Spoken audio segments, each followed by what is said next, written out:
It's not because your body is just getting old. It's because a silent loss of deep muscle control is making every movement feel heavier and stiffer, while many people over 50 keep pushing through heavy, repetitive workouts. That constant joint friction actually sabotages your strength and accelerates joint breakdown. But centuries ago, Shaolin warriors didn't rely on endless, joint-crushing exercises. Instead, they used powerful static poses to build strength, endurance, and joint stability. In this video, I'll show you 3 exact Shaolin holds to rebuild massive strength and total body control with zero impact on your joints. Exercise 1. The Horse Stance. One of the horse stance, the most famous training positions in Shaolin practice, is the horse stance. At first glance it looks simple, but this position builds powerful leg strength, hip stability, and endurance. What most people get wrong when their hips and legs feel stiff, they try quick stretches and hope the hips loosen up. But if the body feels weak or unstable, it often stays tight. Your brain literally clamps those muscles shut because it senses instability. The horse stance is the ultimate fix because it builds structural control and mobility at the exact same time.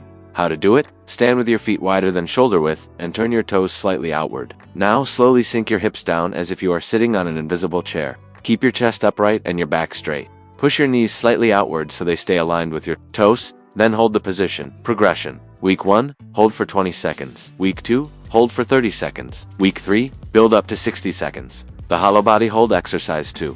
The hollow body hold, the second exercise helps activate the deep muscles that support your spine.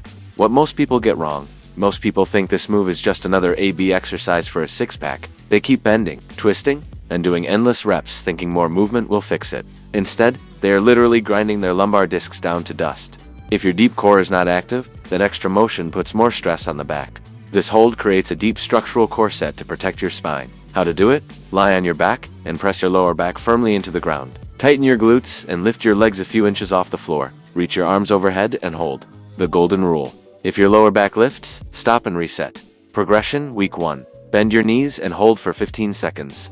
Week 2. Extend one leg. Week 3. Work toward the full hold for 30 seconds. Exercise the wall sit. 3. The wall sit, the final hold. Build strong legs without placing heavy stress on the joints. What most people get wrong. When knees start aching, people either stop training legs or keep forcing heavy squats. Moving heavy loads through a degraded joint just creates chronic inflammation. The wall sit works because it builds raw power without moving the joint a single inch. How to do it? Stand with your back flat against a wall and walk your feet forward. Slide down until your knees bend, aiming for parallel, and press through your heels.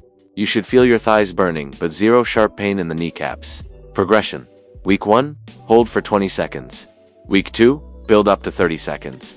Week 3, aim for 60 seconds. You don't need complicated routines to build strength. Sometimes the simplest training methods are the most effective. These 3 holds help you build strength, improve control, and support your joints with less strain. Start with the one that feels easiest today. Now, I'm curious. Which exercise feels the most challenging for you? Tell me in the comments.